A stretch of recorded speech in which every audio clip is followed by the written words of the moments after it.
अब बात उत्तर प्रदेश की करेंगे, जहां 10 विधानसभा सीटों को लेकर होने वाले चुनाव को लेकर इस समय सीएम योगी आदित्यनाथ की मंत्रियों के साथ बैठक चल रही है। 10 विधानसभा सीटों के लिए 30 मंत्रियों को प्रभारी बनाया गया है। इनमें 3 सीटों पर 4-4 मंत्रियों की ड्यूटी बाकायदा लगाई गई है। सीटें हैं कुंदरकी, मिल्कीपुर और मंझवा। 4 सीटों के लिए 3-3 मंत्रियों को प्रभारी बनाया गया। वो सीटें हैं मीरापुर, गाजियाबाद, करहल और कटेहरी। तो आप देख रहे हैं किस तरीके की तैयारी बीजेपी की नजर आ रही है इन बाय इलेक्शंस को लेकर। 4 सीटों पर 3-3 मंत्रियों की बाकायदा ड्यूटी लगाई गई है। उपचुनाव को लेकर एक्शन में नजर आ रहे हैं योगी आदित्यनाथ। हमारे साथ अभिषेक उपाध्याय इसी खबर पर और ज्यादा जानकारी के साथ जुड़े हुए हैं। संजय त्रिपाठी भी हमारे साथ मौजूद हैं, उनके पास भी मैं आपको लिए चलूंगा। अभिषेक, पहले यह बताइए कि आज की इस बैठक को लेकर कुछ अपडेट और कुछ जानकारी मिल पा रही है योगी आदित्यनाथ की अध्यक्षता में जो बैठक चल रही है? देखिए, अभी ये बैठक क्योंकि चल रही है, अभी बाहर नहीं आए हैं जो मंत्री इसमें शामिल हैं। लेकिन मैं एक बात आपको बता दूं, जो इस बैठक का एजेंडा था वो यही था कि 10 जो सीटें हैं, योगी आदित्यनाथ ने पूरी उसके लिए ताकत लगाई है, पूरी व्यू रचना की है।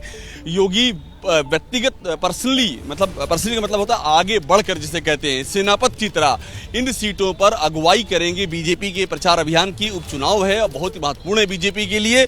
और इसीलिए पूरी जो एक सीट पर 3 मंत्री हैं, इनको भी हमारी जानकारी ये है कि विधानसभा में क्षेत्रवार रूप से इनको एलोकेशन किया जा रहा है कि एक विधानसभा में आपका कौन सा हिस्सा होगा, आपका मतलब एक विधानसभा में 3 मंत्रियों की जिम्मेदारी भी डिफाइन की जा रही है, जो हमारी जानकारी है।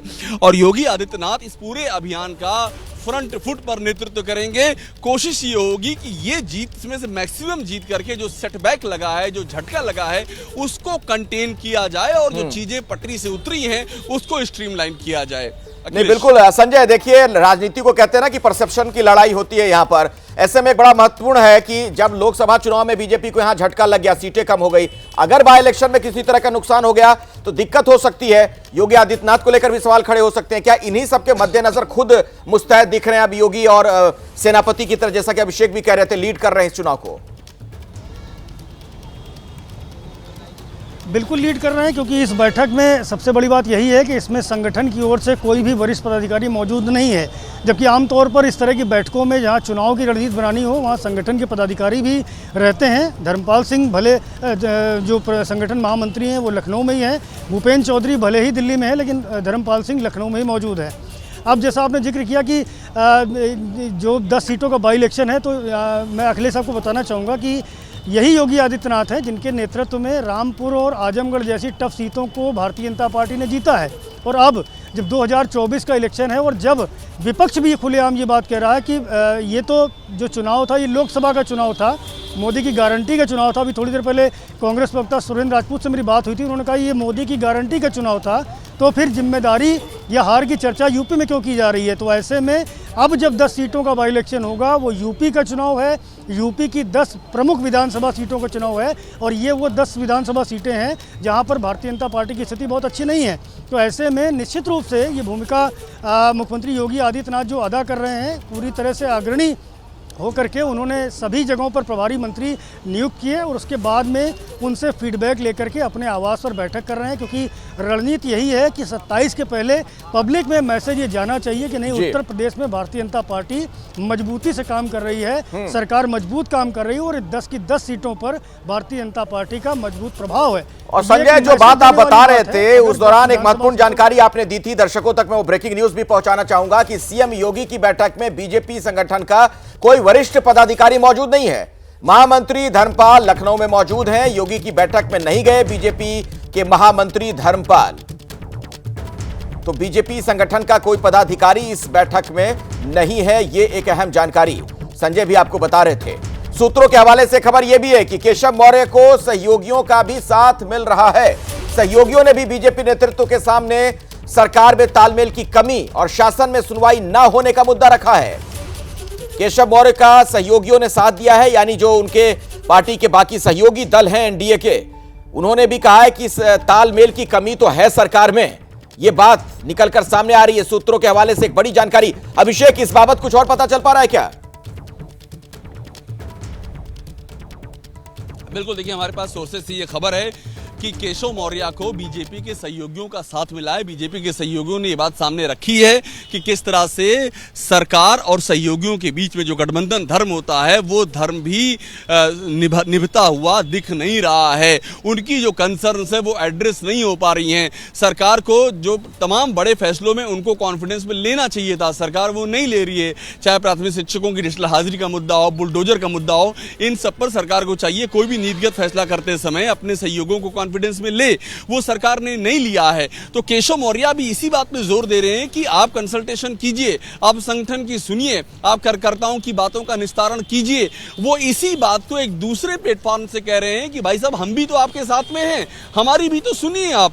ये और एक बात मैं आपको और बता दूं, जो सहयोगियों की ओर से बातें रखी गई उसमें एक नौकरशाही भी इशू है कि नौकरशाही की तो सुनवाई हो रही है और नौकरशाही के जरिए चीजें हो रही हैं, लेकिन जनप्रतिनिधियों की सुनवाई कहां हो रही है, सहयोगियों की सुनवाई कहां हो रही है। ये एक इशू सामने रखा गया और इसीलिए केशव मौर्य जिस मुद्दे को आगे बढ़ा रहे हैं उसी मुद्दे की प्रतिध्वनि दूसरे खेमों से भी सुनाई दे रही है। बिल्कुल। और कुछ देर पहले संजय जो आपको एक जानकारी दे रहे थे, ब्रेकिंग न्यूज बता दें दर्शकों को कि यूपी में बीजेपी के भीतर मचे घमासान पर कांग्रेस का बयान सामने आया है। कांग्रेस कह रही है कि दोनों डिप्टी सीएम अपने पद के आगे से डेप्यूटी हटाना चाहते हैं। मोदी की गारंटी पर चुनाव हुआ तो समीक्षा कैसी? तो यह कांग्रेस की तरफ से बयान दिया गया है। कांग्रेस कह रही है कि मोदी की गारंटी पर चुनाव हुआ था तो आखिर इस समीक्षा का मतलब क्या है? सुरेंद्र राजपूत ने क्या कुछ कहा है, आपको सुनवा देते हैं। लूट और छूट की आप बात कर रहे हैं, कौन लूटना चाहता है और किसको छूट चाहिए? सबको लूट की छूट चाहिए। जिनके पास अब तक लूट का शासन था उन्हें वो चाहते हैं कि उनकी लूट लगातार बरकरार रहे, और जो लूट नहीं पा रहे थे वो कहते हैं कि भैया हमारा हिस्सा दे दो।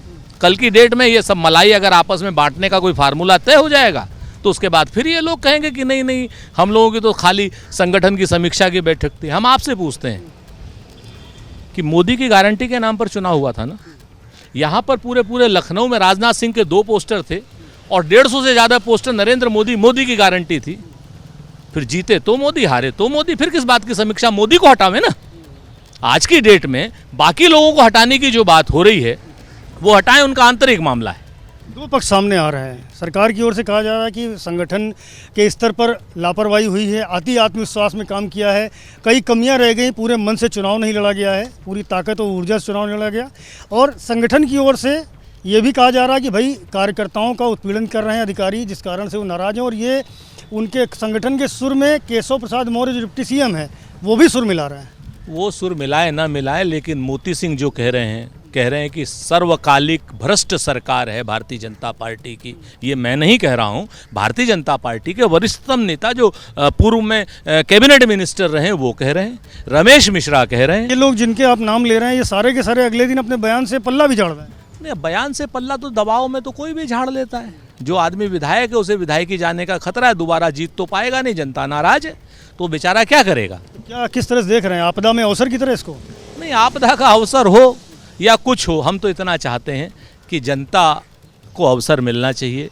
जनता की जो 60,000 पुलिस की भर्तियां हैं वो सामने आ जानी चाहिए, तुरंत होनी चाहिए। जो आरओ का पेपर लीक हुआ है वो ख़त्म हो जाना चाहिए, दोबारा से भर्तियां हो जानी चाहिए। जो नीट का पेपर लीक हुआ है वो रीनीट हो जाए ताकि बच्चों के भविष्य पर इसका कुप्रभाव न पड़े। जिस तरीके से बुलडोज़र लगातार चल रहे हैं, अब बुलडोज़र धंस गया है तो बुलडोज़र धंसा ही रहना चाहिए ताकि जनता को आराम मिले, जनता को महंगाई से निजात मिले। ये कोई मुख्यमंत्री रहे, कोई डिप्टी चीफ मिनिस्टर रहे, ये दोनों डिप्टी अपने ऊपर से डिप्टी का पद हटाना चाहते हैं, सीएम बनना चाहते हैं। आज की डेट में बड़ी बात कह रहे हैं कि आप ये डिप्टी का पद हटाना चाहते हैं, ये संकेत कैसे मिल रहा है? निश्चित तौर पर केशव मौर्य जी बता तो रहे हैं कि संगठन सबसे बड़ा है। तो कांग्रेस तंज कर रही है कि मोदी की गारंटी पर चुनाव हुआ था तो समीक्षा आखिर कैसी, इसकी जिम्मेदारी मोदी की ही बनती है। बहरहाल बड़ी खबर जो अभी हम आपको बता रहे थे कि बैठक चल रही थी, योगी आदित्यनाथ इस बैठक की अध्यक्षता कर रहे थे। लखनऊ में जो मीटिंग हो रही थी, अब वहां से मंत्रियों के निकलने का सिलसिला शुरू हो चुका है। तो इस बैठक में क्या कुछ खास रहा, क्या एजेंडा था, अभिषेक उपाध्याय मेरे सहयोगी इसी पर और ज्यादा अपडेट आप तक पहुंचाएंगे। अभिषेक, पता चल पा रहा है इस बैठक से कुछ जानकारी और मिल रही है क्या? देखिए, मंत्रियों के निकलने से सिलसिला शुरू हो गया। मैं आपको ये तस्वीरें दिखा रहा हूँ, एक के बाद एक मंत्री निकल रहे हैं। अभी एग्जैक्टली बैठक, चूंकि मंत्री अभी निकल रहे हैं इसलिए अभी कोई ऐसी जानकारी सामने नहीं आई है, लेकिन इतना क्लियर है कि ये जो पूरी बैठक हुई है इसमें जैसा मैंने आपसे पहले कहा कि जो 10 उपचुनाव हैं उनकी पूरी स्ट्रेटजी तैयार की गई है, उसमें जो डिप्लॉयमेंट होगा और जो नैरेटिव होगा, नैरेटिव पर बात की गई है कि आपको क्या नैरेटिव सामने रखना है। और एक बात ये भी है कि जिस तरह से बातें सामने, देखिए एक के बाद दूसरे जो मंत्री हैं, जिम्मेदारी दी गई वो यहाँ से निकल रहे हैं, ये भी बात सामने आई कि जो आपको ये भी बात सामने रखनी है, जो हमें सोर्स से जानकारी मिली है कि जो संगठन सरकार का टकराव है, आपस का अंतर विरोध है, ये सब चीज़ें नहीं झलकनी चाहिए। एक बेहतर कोऑर्डिनेशन के साथ में काम करना है। ये बात मैं आपको कंफर्म कर सकता हूँ कि जो कोऑर्डिनेशन वाली बात कही गई है कि कोऑर्डिनेशन बनाना है, उसको मेंटेन करना है और वही सफलता का मंत्र है। देखिए मैं आपको एक तस्वीर दिखाता हूँ। यहाँ पर अचानक से एक कोई मिनिस्टर हैं, वो यहाँ पर देखिए अभी अपनी बातें कर रहे हैं। कुछ देर में जब यहाँ से निकलेंगे आगे हम फिर बात करेंगे। लेकिन इस तरह से ये स्वतंत्र देव सिंह हैं, स्वतंत्र देव जी।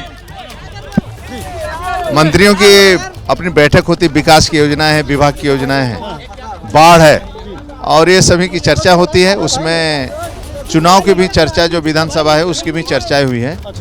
तो यानी सभी बिंदुओं पर चर्चा होती है और सरकार क्षेत्र का डेवलपमेंट है। बाकी क्या स्वतंत्र देव जी रणनीति बनी है आगामी 10 बाई इलेक्शन को लेकर के विधानसभा?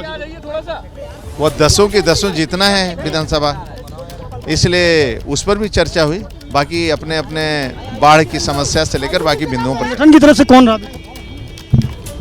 मंत्रिमंडल की बैठक थी, मंत्रियों की बैठक, संगठन के लोग नहीं थे। मंत्रियों की बैठक थी। अच्छा, चुनाव को लेकर भी चर्चा हुई?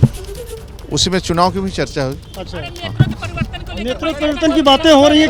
केशव जी का स्वतंत्र देव जी ट्वीट आ रहा है, वो कह रहे हैं संगठन सरकार से बड़ा है। केशव जी के ट्वीट पर क्या कहेंगे स्वतंत्र देव जी? केशव जी के ट्वीट पर क्या कहेंगे?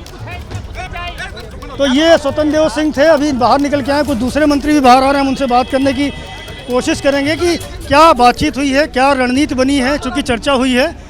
और इस वक्त सुरेश खन्ना बाहर निकल के आए हैं, वित्त मंत्री हैं। जी 10 उपचुनाव हम जीतेंगे। उत्तर प्रदेश में 10 उपचुनाव हैं, 10 हम जीतेंगे। सरकार को लेकर चल रहा है, केशव जी भी कह रहे हैं कि संगठन सरकार से बड़ा है और कार्यकर्ताओं का दर्द मेरा दर्द है। आज खास तौर से उपचुनाव को लेकर बैठक हुई थी और इसी पर चिंतन मनन हुआ। जिस प्रकार से हम लोग आजमगढ़ और रामपुर जीते थे, उसी प्रकार से 10 उपचुनाव जीतेंगे। धन्यवाद। चलिए, मंत्रियों के निकलने का सिलसिला शुरू हो चुका है। स्वतंत्र देव सिंह निकले, गुलाब देवी निकली है, उसके बाद में सुरेश खन्ना निकले और आप देखिए एक के बाद एक जो मंत्री हैं वो लगातार बाहर आ रहे हैं और बता भी रहे हैं कि इस बैठक में क्या चर्चा हुई है। सभी ने ये कहा कि निश्चित रूप से तमाम मसलों पर बात हुई, जिनमें एक विषय जो था वो चुनाव भी था, बाई इलेक्शन भी था। तो इस समय दयाशंकर दयालु निकल कर गए हैं अभी से और उसके बाद में सारे मंत्री जो हैं एक एक करके बाहर निकलते हुए नजर आ रहे हैं। लेकिन गौर करने वाली बात यह है अखिलेश की संगठन की ओर से कोई बात नहीं, कोई व्यक्ति, कोई नेता नहीं था। इस पर जो मुहर है वो आपने देखा स्वतंत्र देव ने लगाया कि संगठन की ओर से कोई नहीं था। मंत्रिपरिषद की बैठक थी, लेकिन मंत्रिपरिषद में जो मंत्री होते हैं वो सारे के सारे इस बैठक में नहीं थे। और कई भी मंत्री आ रहे हैं, मैं एक एक करके बात करने की कोशिश करूंगा क्योंकि बहुत सारे जो मंत्री हैं अभी निकलना शेष हैं और कुछ सारे जो दूसरी तरफ का रास्ता उधर निकल गई है। राकेश सचान मुझे नजर आ रहे हैं। राकेश सचान कानपुर से मंत्री हैं। देखिए कानपुर से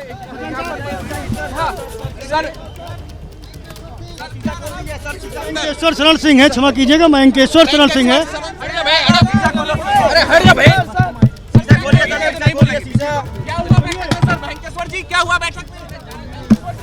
मयंकेश्वर शरण सिंह है, इस समय बैठक से निकल करके जा रहे हैं। कुछ मंत्री तो बोल रहे हैं, लेकिन बहुत सारे ऐसे मंत्री हैं जो खामोशी से यहाँ से निकल रहे हैं। लेकिन जो जानकारी है वो पुख्ता है कि इस बैठक में जो 10 विधानसभा उपचुनाव होने हैं उनके जो प्रभारी मंत्री मुख्यमंत्री योगी आदित्यनाथ ने बनाए थे उनकी बैठक थी और वही बाहर निकल करके आ रहे हैं। कुछ लोगों ने ये बताया भी कि उस बैठक में रणनीति बनी है जो आगामी 10 विधानसभा सीट के चुनाव हैं उनको लेकर के।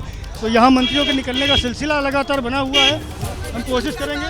सैनी जी क्या रहा? तो ये मंत्री हैं, एक के बाद एक बाहर आ रहे हैं और कई सारे जो मंत्री हैं। मैं अपने कैमरामैन प्रेम सिंह से कहूँगा कि जरा तस्वीरें सामने की दिखाएं कि मुख्यमंत्री का जो आवास 5 कालीदास मार्ग है उससे एक जो मुख्य रास्ता है वो ये है, और दूसरा जो रास्ता है वो केशव प्रसाद मौर्य, नंदगोपाल नंदी, सुरेश खन्ना, इनके आवासों की तरफ से भी निकलता है। तो बहुत सारे मंत्री ऐसे हैं जो बैठक करने के बाद में उस रास्ते से निकल गए क्योंकि मीडिया से बच सके, क्योंकि यहाँ मीडिया मौजूद है और निश्चित रूप से सवाल पूछेगी कि बैठक में क्या रहा, किन विषयों पर चर्चा हुई। संजय, तस्वीरें आप दिखाते रहिए जो वहां पर आप दिखा रहे हैं, लेकिन जरा ये भी बताइए, सरकार वाला सवाल जब आपने भी पूछा, मैं सुन रहा था, तो तमाम लोग असहज नजर आ रहे थे मंत्री, इस पर वो जवाब नहीं देना चाह रहे थे सरकार और संगठन को लेकर जो विवाद चल रहा है। लेकिन चुनाव को लेकर अमूमन कोई बैठक अगर होती है तो क्या उसमें संगठन के लोग रहते हैं कि नहीं? निश्चित रूप से रहते हैं संगठन के लोग। अखिलेश आपने देखा पहले भी, चाहे वो प्रत्याशियों के चयन की बैठक हो या चुनावी रणनीति बनाने की बैठक हो, कोर कमेटी की बैठक हो, जितनी भी तरह की बैठकें होती हैं उसमें सरकार के तो प्रमुख चेहरे रहते हैं, संगठन के तो प्रमुख पदाधिकारी रहते हैं, क्योंकि धरातल पर जो चुनाव लड़ना होता है वो संगठन को ही लड़ना होता है। और ये 10 के 10 विधानसभा उपचुनाव में भी संगठन का रोल अहम होगा। लेकिन आज की बैठक में संगठन के पदाधिकारी नहीं थे। भूपेंद्र चौधरी जो भाजपा के प्रदेश अध्यक्ष हैं वो निश्चित रूप से दिल्ली में हैं, बैठकों में हैं, लेकिन क्षमा कीजिएगा, यहाँ और भी मंत्रियों के आने का सिलसिला लगातार बना हुआ है। और धर्मपाल जो इस वक्त यहाँ पर थे, ये मुख्यमंत्री के ओएसडी हैं, ये अभी बाहर निकले हैं। तो धर्मपाल सैनी, क्षमा कीजिएगा, वो लखनऊ में थे लेकिन वो इस बैठक में शरीक नहीं हुए हैं। जबकि अभी थोड़ी देर पहले जब स्वतंत्र देव सिंह से मैंने बात की थी तब भी उन्होंने मुझसे यही कहा था कि इस बैठक में 10 विधानसभा चुनावों को लेकर के गंभीर चर्चा हुई है। देखिए मंत्रियों के निकलने का सिलसिला बना हुआ है। ठीक है, इधर से ठीक है। तो ये देखिए निकल के जा रहे हैं, कुछ और मंत्री हैं, कोशिश करेंगे अगर ये रुकते हैं। जी राठौर साहब माननीय खन्ना जी। तो ये एक के बाद एक मंत्री आ रहे हैं, मीडिया के सवालों से बच रहे हैं, बोलना नहीं चाहते कि बैठक में क्या हुआ। जबकि मंत्रिपरिषद की बैठक होती है, हम लोगों ने पहले भी कवर की है, मंत्रिपरिषद की बैठक में खुल करके जो मंत्री बाहर निकलते हैं वो बताते हैं कि भीतर किन विषयों पर चर्चा हुई है, क्या क्या बातचीत हुई है। लेकिन यहाँ आज कोई बोलने को तैयार नहीं है। जितने भी मंत्री आ रहे हैं उनमें से इक्का दुक्का लोग ही हैं जो वहां की आप दिखाते रहिए। लेकिन जरा ये चीज मैं समझना चाहूंगा अभिषेक आपसे कि जिस तरीके से चुनाव को लेकर बैठक हुई लेकिन संगठन के लोगों को आमंत्रित नहीं किया गया या नहीं पहुंचे जिन भी वजह से, इसका सीधे तौर पर यह मतलब निकाला जाए कि सब कुछ ठीक नहीं है। विभाग के उन प्रेजेंटेशन को लेकर के चर्चा हुई और उसी संबंध में हमारे 10 विधानसभाओं के उपचुनाव में उसको लेकर भी एक सामान्य चर्चा थी। एक बात बताइए, ये जो बात चल रही है संगठन और सरकार में सब चीजें ठीक नहीं, ब्रिजेश जिसको मैंने जो बैठक आपने हुई उससे संबंधित सवाल पूछा, उसका जवाब दिया। चलो क्या स्ट्रेटजी क्या रखी गई है? स्ट्रेटजी क्या, हम 10 के 10 उपचुनाव जीतेंगे, जैसे आजमगढ़ और जैसे रामपुर जीते थे ऐसे ही 10 के 10 उपचुनाव जीतेंगे। संगठन साथ रहेगा, सब कुछ हमारे साथ। क्या कुछ बात की हुई है? अभिषेक, ये मंत्री जी कह तो रहे हैं कि संगठन साथ रहेगा, लेकिन जब सवाल आप लोग पूछ रहे हैं उस पर कोई जवाब नहीं दे रहे हैं कि संगठन के लोग क्यों नहीं थे। चुनाव को लेकर बैठक होती है कि कैसे जीतना है, 10 की 10 सीटें कैसे जीतेंगे, लेकिन संगठन के पदाधिकारी नहीं है। बिल्कुल, देखिए ये एकदम सही बात है कि संगठन के सवाल पर कन्नी काट रहे हैं, संगठन के सवाल पर खामोश हो जा रहे हैं। मैंने उनसे ये भी पूछा कि संगठन और सरकार में तालमेल का इशू भी सामने आया है, उस पर भी चुप हो जा रहे हैं। और ऐसा लग रहा है कि शायद ये निर्देश भी है कि आपको बाहर क्या बोलना है और क्या नहीं बोलना है, जो मुझे समझ में आ रहा है। क्योंकि जैसे ही आप सवालों की दिशा बदलिए वैसे ही हर कोई खामोश हो जाता है। उनके पास ये भी ऑप्शन है कि वो खंडन कर दें कि नहीं सब ठीक है, आप जो कह रहे हैं ऐसा कुछ भी नहीं, लेकिन उस विकल्प का भी प्रयोग नहीं कर रहे हैं। वो सीधे कह दे रहे हैं कि नहीं बात नहीं करनी है। तो ये मुझे ऐसा लगता है कि ये निर्देश दिए गए हैं कि इस पे बचिएगा बात करें, क्योंकि ये मामला अभी सॉर्ट आउट हुआ नहीं है अखिलेश, और जितना इस पर बात होगी उतना ही ये मामला और ज्यादा विस्तार लेगा। अभिषेक और संजय, आप दोनों हमारे साथ जुड़े रहिए। ग्राउंड जीरो से हर खबर दर्शकों तक आगे भी हम पहुंचाते रहेंगे। जैसे ही घड़ी का काटा दोपहर 2:30 पे आए, बबीता जी का दिल सास बहू साजिश के लिए मचल जाए। और ये है इनकी बहू, पूरे दिन ऑफिस की टेंशन हो जाए गॉन जब ये करें अपना फेवरेट शो फ्री टाइम पे ऑन। इनकी तरह आप भी देखिए अपना फेवरेट शो अपने टाइम पर और डाउनलोड कीजिए एबीपी लाइव ऐप अपने स्मार्ट टीवी पर।